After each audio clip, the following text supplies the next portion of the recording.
ഇപ്പോൾ നമ്മളെ മധ്യയായിരിക്കുന്നത് KD മത്തായി. താന് തൊടുപുഴ വഴിത്തറ സ്വദേശിയാണ്. താൻ ജീവന് ശിക്ഷിക്കപ്പെട്ട് പുതിയപ്രസന്റ് ജയിലിൽ കടന്നു വന്നു. എന്നാൽ അവിടെ വെച്ച് കർത്താവിനെ കണ്ടുമുട്ടാനിടയായി. തന്റെ ജീവിതത്തിൽ നിന്ന് വലിയ സമാധാന സന്തോഷവും സ്വർഗ ദൈവം ഒരുക്കി ശിക്ഷയിൽ പുറത്തിറങ്ങി ഞങ്ങൾ ടീമിനോട് ചേർന്ന് പ്രവർത്തിക്കുന്നു. ഒപ്പം തന്നെ താൻ ഞങ്ങൾ ഇടുക്കി ജില്ലയുടെ കോർഡിനേറ്ററായി പ്രവർത്തിക്കുന്നു. തുടർന്നുള്ള സമയങ്ങളിൽ പ്രിയ മത്തായി നമ്മുടെ അടുത്ത് തന്റെ സ്വന്തം അനുഭവം താൻ പങ്കുവയ്ക്കുന്നതായിരിക്കും. അതിനായി മത്തായി ക്ഷണിക്കുന്നു. ദൈവനാമം മഹത്വപ്പെടുമാറാകട്ടെ. എൻ്റെ സ്ഥലം ഇടുക്കി ജില്ലയിൽ തൊടുപുഴയ്ക്കടുത്ത് വഴിത്തല എന്ന് പറയുന്ന ഗ്രാമപ്രദേശത്താണ്. ഞാൻ ചെറുപ്പകാലത്ത് സ്കൂളിൽ പഠിക്കുമ്പോഴും എല്ലാം വളരെ മോശമായ രീതിയിൽ സഹപാഠികളോട് പെരുമാറുകയും വഴക്കിടുകയെല്ലാം ചെയ്യുന്ന ഒരു സ്വഭാവമായിരുന്നു എൻ്റെ. എന്നാൽ പഠിത്തമെല്ലാം കഴിഞ്ഞ് ഞാൻ SLC പാസ്സായി ഒരു കോളേജിലെ ഒരു അഡ്മിഷന് വേണ്ടി നടക്കുമ്പോഴും എൻ്റെ ഒരു സ്വഭാവം നല്ലതായിരുന്നില്ല. എന്നാൽ അഡ്മിഷൻ അവിടെ കിട്ടി. ഞാൻ പഠിക്കാനിടയായി. ധാരാളം കൂട്ടുകാരുണ്ടായിരുന്നു. ആ കാലത്ത് തൊടുപുഴയിൽ സുലഭമായി കിട്ടുന്ന ഗഞ്ചാവ് വലിക്കുവാനും കൂട്ടുകൂടുവാനും എല്ലാം പോയി വിദ്യാഭ്യാസം താറുമാറായിപ്പോയി. അതിനുശേഷം ഒരു ജോലി എന്തെങ്കിലും സമ്പാദിക്കണമെന്നുള്ള ഒരു ആഗ്രഹത്തോടെ ഞാൻ ഇങ്ങനെ നടക്കുമ്പോൾ എൻ്റെ ഒരു പഴയകാല ഒരു സുഹൃത്ത് എനിക്കൊരു ജോലി തരപ്പെടുത്തി തന്നു. എന്നാൽ ആ ജോലി ഒരു മദ്യഷാപ്പിലെ ജോലിയായിരുന്നു. അവിടെ എനിക്ക് മറ്റ് ധാരാളം സ്നേഹിതരും കൂട്ടുകാരെല്ലാം ഉണ്ടായിരുന്നെങ്കിലും അതൊന്നും ഒരു നല്ല ജോലിയായിട്ട് തോന്നിയില്ല. അതിലൊരു വിശ്വാസം പുലർത്തി ചെയ്യുവാനും കഴിഞ്ഞില്ല. അതുകൊണ്ട് എനിക്ക് ആ ജോലി നഷ്ടപ്പെടുകയും ഞാൻ വീട്ടിൽ വന്ന് കൂട്ടുകാരോടൊത്ത് വീണ്ടും സിനിമയും കണ്ട് അതുപോലുള്ള മറ്റു കാര്യങ്ങളുമായിട്ട് മുമ്പോട്ട് പോയി. ഇത് കഴിഞ്ഞ് കുറച്ച് കഴിഞ്ഞ് എനിക്ക് വീണ്ടും ഒരു ജോലി ഏർപ്പെട്ടു. അത് കേരളത്തിലെ ഒരു പ്രൈവറ്റ് കമ്പനിയിലായിരുന്നു. പക്ഷേ ആ ജോലി അവിടെയും എന്റെ മദ്യപാന ശീലം കൊണ്ട് എനിക്കത് കൂടുതൽ നീട്ടിക്കൊണ്ടുപോകാൻ കഴിഞ്ഞില്ല. ഞാൻ മദ്യപിച്ച് എന്റെ കൂടെ ജോലി ചെയ്തിരുന്ന ഒരു വ്യക്തിയെ ഞാൻ അടിക്കുകയും അതോടനുബന്ധിച്ച് ഒരു പ്രശ്നമുണ്ടായി. എന്നെ അവിടെ നിന്ന് അവർ പിരിച്ചുവിടുകയും ചെയ്തു. അത് കഴിഞ്ഞ് വീണ്ടും ഞാൻ നാട്ടിൽ വന്ന എന്റെ കൂട്ടുകാരുമൊത്ത് അങ്ങനെ നടക്കുമ്പോൾ 1987 എനിക്ക് ഒരു ഗവൺമെന്റ് സർവീസിൽ താൽക്കാലിക ഒരു ജോലി കിട്ടി. ആ ജോലിയിലും എനിക്ക് തുടരുവാൻ കഴിഞ്ഞില്ല. കാരണം എന്റെ മദ്യപാനത്തിന്റെ ഒരു ദൂഷ്യവശം അവിടെയും അവർ കണ്ടുപിടിക്കുകയും എനിക്ക് കൂടുതൽ ആ ജോലിയെ തുടരാൻ സാധിച്ചില്ല.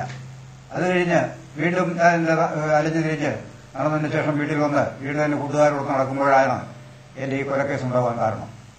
ചിങ്ങമാസം തിരുവോണത്തിന്റെ തലേ ദിവസം ഞാൻ ശരിക്കും മദ്യപിച്ചിരുന്നു. എന്നാൽ ആ വ്യക്തിയും മദ്യപിച്ചിരുന്നു. ഞങ്ങൾ കണ്ടുമുട്ടി. അവിടെ ഒരു വഴക്കിന്റെ ആരംഭമായി. 1-2 പ്രാവശ്യം അങ്ങും അടിയും പ്രശ്നമുണ്ടായി. അത് കഴിഞ്ഞ് കുറെ കഴിഞ്ഞപ്പോഴത്തേക്കും ആ വ്യക്തി വീണ്ടും എന്നെ ഉപദ്രവിക്കാനായിട്ട് വരികയും അത് തടുത്തു നിൽക്കുവാൻ ഞാനും ഒരുങ്ങി. അപ്പോഴേക്കും വളരെ സംഘർഷത്തിന്റെ നില ഉണ്ടായി. ഞാൻ എന്റെ കയ്യിൽ കരുതിയിരുന്ന ആ കടാര ആ സമയത്ത് ഞാൻ എടുക്കുകയും ഞാൻ ആ വ്യക്തിയെ അവിടെ വെച്ച് നിർദാക്ഷിണ്യം കുത്തിക്കൊലപ്പെടുത്തുകയും ചെയ്തു. അത് കഴിഞ്ഞ് ഞാൻ മാറി നിൽക്കുകയും ഞാൻ അവിടെ നിന്ന് ഏകദേശം ഒരു 12 ദിവസത്തോളം കഴിഞ്ഞാണ് പിടികൊടുത്തത്. ആ കേസ് ഞാൻ നടത്തി. കേസ് എന്നെ ശിക്ഷിച്ചു. ഞാൻ തിരുവനന്തപുരം സെൻട്രൽ ജയിലിൽ ചെന്നപ്പോഴാണ് എന്റെ ജീവിതത്തിൽ എനിക്ക് ഒന്ന് പിറകോട്ട് തിരിഞ്ഞു നോക്കുവാൻ ഒരവസരം ലഭിച്ചു. ഞാൻ അതുവരെയും ജീവിക്കുകയും നടക്കുകയും പ്രവർത്തിക്കുകയെല്ലാം ചെയ്തതിന്റെ ഒരു ദൂഷ്യവശമായിരുന്നല്ലോ എനിക്ക് സംഭവിച്ചതെന്ന് കരുതി ആ തിരുവനന്തപുരം സെൻട്രൽ ജയിലിൽ ചെന്ന് ആ ദിവസങ്ങളിൽ ഞാൻ വളരെയേറെ കരഞ്ഞു. ഞാൻ എന്റെ ജീവിതത്തിൽ അവിടെ ശിക്ഷ ആരംഭിച്ച നാളുകളിൽ തന്നെ എന്റെ ജീവിതത്തിൽ ഒന്ന് തിരിഞ്ഞു നോക്കുവാൻ ഇടയായി. ഞാൻ അനേകം തെറ്റുകൾ കുറ്റമെല്ലാം ചെയ്തതിന്റെ ഫലമായിട്ടാണ് ഈ സെൻട്രൽ ജയിലിൽ എത്തിച്ചേർന്നത് എന്ന് എനിക്ക് അവിടെ വെച്ച് തോന്നുവാനിടയായി. എന്നാൽ ഒരു പരോൾ ഇറങ്ങുക, എന്റെ ഇതിന് ആരംഭം കുറിച്ച ഒരു വ്യക്തിയെ നിഷ്ഠൂരമായി ഉപദ്രവിച്ചിട്ടേ ഞാൻ വരികയുള്ളൂ എന്ന് പറയുകയുണ്ടായി. ആ പരോൾ ഇറങ്ങിയപ്പോൾ എനിക്ക് എന്റെ വീട്ടിൽ വെച്ച് ഒരു അസ്വസ്ഥത ഉണ്ടാകുകയും അതുകൊണ്ട് എന്റെ സ്വന്തപ്പെട്ട ഒരാള് എന്നെ ദൈവവചനം പ്രസംഗിക്കുന്ന ഒരു സ്ഥലത്ത് കൊണ്ടുപോയി. അവിടെ വെച്ചാണ് ദൈവത്തിന്റെ ഈ വചനം കേട്ട് എന്റെ മനസ്സിന് ഒരു സന്തോഷവും ഒരു സമാധാനവും മറ്റുള്ളവരെ ഉപദ്രവിക്കേണ്ട എന്നുള്ള ഒരു ചിന്താഗതിയുമെല്ലാം അവിടെ വെച്ചാണ് എനിക്കുണ്ടായത്. ഞാൻ ഒരാഴ്ച ദൈവവചനം കേട്ടപ്പോൾ എനിക്ക് വളരെ സന്തോഷമായി. എന്റെ മനസ്സിന് ഒരു കുളിർമയോട് കൂടിയാണ് ഞാൻ തിരിച്ച് വീട്ടിലേക്ക് പോയത്. വീട്ടിൽ ചെന്ന ഒരാഴ്ച കഴിഞ്ഞ് വീണ്ടും ഞാൻ ജയിലിലേക്ക് പോയി. പരോളിന്റെ കാലാവധി ഏകദേശം തീർന്നിരുന്നു. ഞാൻ ജയിലിൽ പോവുകയും അവിടെ ചെന്നപ്പോൾ അവിടെ സുവിശേഷ സംബന്ധമായി അനേക ദൈവദാസന്മാർ ആ സെന്ററിൽ കടന്നു വരികയുണ്ടായി. അപ്പോൾ ആദ്യമൊന്നും എനിക്കതത്ര ഇഷ്ടമായി തോന്നിയില്ല. എങ്കിലും വഴിവഴിയായി ഞാൻ നല്ല പാട്ടുകളുമെല്ലാം കേട്ട് അവിടെ ചെല്ലുവാനിടയായി. അവിടെ നടന്ന ആ ദൈവവചന ശുശ്രൂഷ എനിക്ക് വളരെ നന്നായി എന്ന് എനിക്ക് പലപ്പോഴും തോന്നി. കാരണം ദൈവത്തിന്റെ വചനം മാറ്റമില്ലാത്ത വചനമാണ്. അത് ഇരുവായിട്ടുള്ള ഏത് വാളിനേക്കാളും മൂർത്തിയേറിയ വചനമാണ്. അത് എനിക്ക് എന്റെ ഹൃദയത്തിൽ ചില വചനങ്ങൾ തറയ്ക്കാനിടയായി. അവിടെ ഇപ്രകാരം മുഴങ്ങി കേട്ടു: അധ്വാനിക്കുന്നവരും ഭാരം ചുമക്കുന്നവരുമായുള്ളത് നിങ്ങൾ എന്റെ അടുക്കൽ വരുവിൻ, ഞാൻ നിങ്ങളെ ആശ്വസിപ്പിക്കും. എന്നാൽ ദൈവത്തിന്റെ വചനം അത് എനിക്ക് വളരെ സന്തോഷമായി തോന്നി. കാരണം ഞാൻ ആ സമയത്ത് വളരെ ബുദ്ധിമുട്ടി, എന്റെ ഹൃദയത്തിൽ വളരെ വേദന കൂടി നടക്കുന്ന ഒരു അവസരമായിരുന്നു.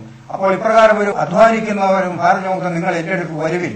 അപ്പോൾ അങ്ങനെ വിളിക്കുന്ന ഒരു ദൈവമുണ്ടെങ്കിൽ ആ ദൈവത്തിന്റെ അടുക്കൽ ഞാൻ ചെന്നാൽ എനിക്ക് എന്റെ ഭാരങ്ങളെല്ലാം മാറി എനിക്ക് നല്ല സന്തോഷവും സമാധാനം എന്റെ ജീവിതത്തിൽ ലഭിക്കുമല്ലോ, നല്ലൊരു അനുഭവം എന്റെ ജീവിതത്തിൽ ഉണ്ടാകുമല്ലോ എന്ന് എനിക്ക് തോന്നുവാനിടയായി. എനിക്കവിടെ ദൈവത്തിന്റെ വചനം കേൾക്കുവാനിടയായി. അനേക ദൈവദാസന്മാര് സുവിശേഷം പറയാനായിട്ട് ജയിലിൽ വന്നുവിട്ട സമയമാണ്. ഞാൻ ഒരു ദിവസം ഉച്ച കഴിഞ്ഞ സമയം അവിടെ ഒരു പ്രാർത്ഥനാ മീറ്റിംഗ് നടക്കുമ്പോൾ ഞാൻ അതിൽ പങ്കുചേരുവാനിടയായി.